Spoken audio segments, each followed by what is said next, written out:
News 25 forecast first, powered by Mississippi Power. Well, cloud cover is going to continue to be on the increase tonight. There could be some patches of locally dense sea fog, but other than that, temperatures fall towards the lower 60s. A bit more humid tonight, even about a 20% or so chance of a passing shower out ahead of the cold front. That's forecast first. WXXV News 25 starts right now. New tonight on News 25, the first U.S. Ladner to touch down on the moon in over a half century. We bring you the latest. Also new tonight, we have the latest out of Alabama following the Supreme Court ruling on IVF treatment. I'm Brooke Parker in Ocean Springs. The urban renewal plan is back in motion, and I'm going to be bringing you the details. Stick around. And it's that time of the week again, an all-new Student Athlete of the Week. Your news live right now. WXXV News 25. Good evening and welcome to News 25 at 9. I'm Lori Buring. And I'm Trey Tonneson. We begin with breaking news tonight. History has been made. Odysseus has officially made its landing on the moon Thursday. The lunar lander named Odie officially touched down at 6:24 p.m. Eastern Time. What an outstanding effort. I know this was a nail biter, but we are on the surface and we are transmitting, and welcome to the moon. The company's CEO that developed the spacecraft said, "Welcome to the moon." After a difficult landing attempt, this is the first U.S.-made spacecraft to touch down there in 50 years. It is an unmanned mission and the condition of the spacecraft is unknown. Work will soon begin to assess the lunar weather environment of the moon's south pole. This mission comes after a failed landing attempt last month when the spacecraft burned up as it came back to Earth 10 days later. NASA plans to return a crewed mission to the moon in late 2026. Well, with the Alabama Supreme Court ruling reclassifying the status of frozen embryos, Sean Dowling takes a look at the effects this ruling is having on fertility clinics in the state. Those looking to have a baby using IVF treatments might have to put those thoughts on ice, like these frozen embryos in these containers behind me. They're considered children now after an unprecedented ruling from the Alabama Supreme Court. The recent ruling is causing issues for patients and providers. Well, we always say that the embryos, they belong to the patient, not the state, not the practice, not the church. That all changed after the recent ruling from the state's highest court. Dr. Harper with Huntsville Reproductive Medicine says there's a gray area for both providers and patients after this decision, and that's whether they can freeze future embryos created during fertility treatment, or if patients could ever donate or destroy embryos they don't use, which he believes is the patient's right. When it comes to discarding embryos, that's the issue. Doctors are able to test embryos for genetic abnormalities, then implant only ones that are healthy using IVF, which means theoretically, people could be sued for destroying an embryo. The thought of jumping through legal hoops is enough to send some patients packing. I've had patients reach out to me that they're considering not pursuing IVF in Alabama. Infertility expert Lynn Curry says the decision means patients don't have autonomy with their embryos and instead must not discard them, whether they're viable or non-viable, and continue to pay for storage for them, which can be costly. Curry says there are clear winners and losers here. The losers are ultimately our patients, because if they stay in Alabama, they may subject themselves to issues with pregnancy. Supporters of the Supreme Court ruling say each person, from an embryo to someone nearing the end of their life, deserves legal protection. That doesn't add up to Dr. Harper. My wife and I have a 7th grade daughter. She's 13. So, her legal moral standing is the same as this? That's preposterous and ludicrous.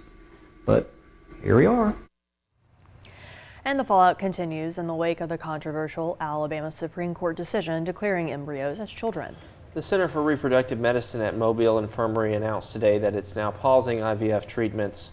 That's the facility at the center of the embryo wrongful death lawsuits that led to the court's ruling. Mark Nix, president and CEO of Infirmary Health, said in a statement, quote, "The recent Alabama Supreme Court decision has sadly left us with no choice but to pause IVF treatments for patients. We understand the burden this places on deserving families who want to bring babies into this world and who have no alternative options for conceiving," end quote. Another clinic, Alabama Fertility, also announced today that it was pausing IVF treatments. And now here's Jeff. Yeah, at the moment, the one concern we have tonight is a dense fog advisory. That's generally right along the immediate beachfront for the marine zones. But, you know, if you're south of the interstate, you typically could run into this. It's from midnight until 9 a.m. I don't think this is a widespread issue, but Weather Service issued it. I'm going to talk about it. That's the kind of the thing here. Winds are out of the south. That's ushering in more humidity, although southwesterly winds here don't tend to verify for that too much. I'm going to keep an eye on the visibilities for you. Your hometown forecast provided by Backyard Paradise Pools is St. Martin at 61 degrees, some 20% chance of some stray showers, and you may see some sea fog roll in. Other than that, winds will shift to northwesterly behind a cold front. In August, the city of Ocean Springs announced the Urban Renewal Plan, a project that would be meant to bring in tourism and economic development to the city. That plan, however, took a turn when residential neighborhoods found out they were in a designated area labeled blighted. Now the city looks for a new and improved plan that will keep residents happy while also growing the city. Earlier tonight, the city introduced that new plan to the public at the Ocean Springs Civic Center. News 25's Brooke Parker tells us how locals and the mayor were feeling heading into this Urban Renewal Plan public hearing. It's been a bumpy road for Ocean Springs Urban Renewal Plan. Their previous plan put locals on high alert when their properties were deemed blighted. We were pretty excited that they scrapped the plan for urban renewal affecting people's properties, individual people's properties. But then we began to look at the new plan. Rumors ran rampant within all the groups. Rumor had it that the city was planning to build a huge conference center, and Carter hoped that wouldn't be what she saw at the plan public hearing. I would like to see more recreation and green space. And I think that just building another large building in the middle of a residential area is not going to be a good impact on that space. The new designated area is exactly where I am standing right now. Now, this area includes 2 baseball fields, Ocean Springs Public Works, and some unused land that is in a residential area. Mayor Holloway believes he's found an answer to make everyone happy. It's going to be 100% public access. It's going to have ball fields. It's going to have a new improved Ryan Center with some basketball courts, pickleball courts. The voting precinct will be in there, along with some meeting space for groups, clubs, stuff like that. And then a walking track. We're going to put some shared parking with the hotel. That conference center is actually a Hilton boutique hotel, which will help pay for the parks and recreation development. Public Works will be moved to a more central area. In Ocean Springs, Brooke Parker, WXXV News 25. The Mississippi legislature has proposed a bill that allows reduction of a parole time for a felon. The reduction in time would happen if the parolee enrolled in a faith-based activity or faith-based sponsored activities. House Bills 4 and 5 were proposed by Representative Amaria Scott of District 80. Any offender who is on probation and parole, including the intensive supervision program, may have their placement on probation reduced by 30 days. Each 30 days of participation in one of these activities. An offender would need to have a designated leader of the faith-based entity provide a monthly report by the 15th day of each month following the offender's participation. The report would need to be sent to the Commissioner of the Department of Corrections.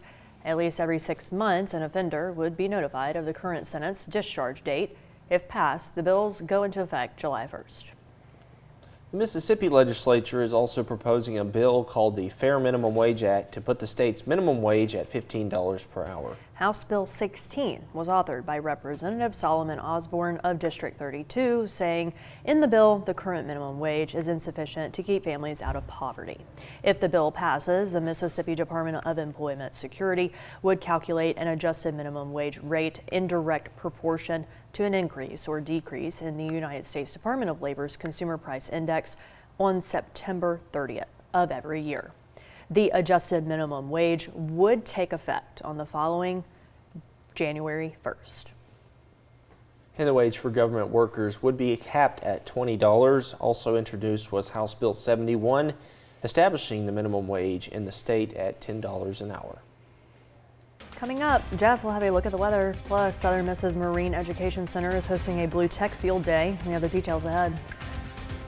And we have highlights from last night's Mississippi State versus Ole Miss basketball game. And before we head to break, it's time for our daily poll. Are you happy with your life? 71% say yes, 29% say they're not.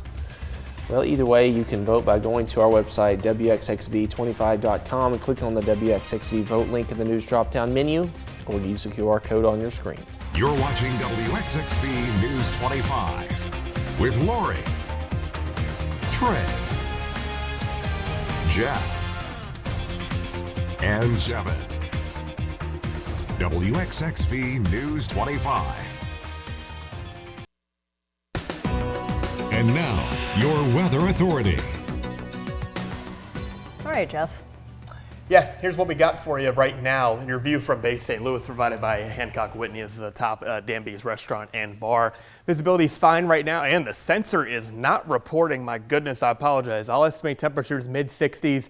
Cloud cover is certainly there. The cloud deck is also lowering down to the surface. Winds are still elevated, and the fact that the winds are out of the south, albeit now turning more southwesterly ahead of a cold front, means you're getting warmer source region humidity over our colder shelf waters. Sea fog is unlikely to be an issue. Marine dense fog advisories midnight until 9 a.m. I don't know how much of this really makes it ashore because of just the way the winds are blowing in, but regardless of that fact, it is in effect. So be mindful if you're along Highway 90, you may encounter that tonight. Mississippi Power Doppler's dry in our local area. Still some thunderstorms well to the north, starting to be on a weakening trend as we wait the arrival of a cold front, but that comes in later on tonight. A 20% chance of showers. Most of that activity is waning, though. This will just be from some pop-up activity. Fog's possible, but thing to note is that cold front comes through and shifts those winds to northerly to northwesterly 8 to 12 miles per hour, and they really pick up through the day tomorrow, about 10 to 20 miles per hour. Partly cloudy skies on average, though. Mostly cloudy to start the day. Skies clear out through the morning into the afternoon. High temperatures 74, not so bad in terms of the feel out there with above average temperatures. There's that cold front. It sits off to the northwest. It is moving at a pretty decent clip. It will make its way into our area tonight.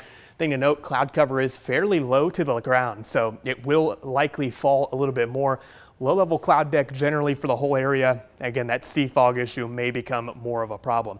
Tomorrow's temperatures, though, aren't going to be so bad. Again, low to mid-70s. I think some spots do overachieve on this particular forecast graphic.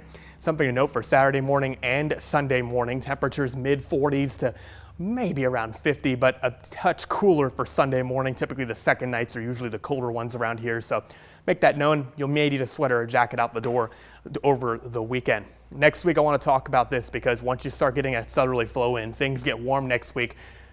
The good news with that is, though, low pressure is going to form, track well northwest of our area. Severe weather threats already being outlooked by the Storm Prediction Center.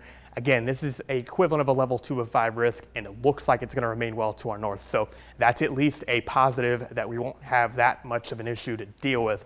Temperatures tonight, low 60s, generally 74 by tomorrow afternoon. A little bit cooler this weekend, but a lot of sunshine means temperatures achieve pretty well, and you have those cooler starts to make the note of.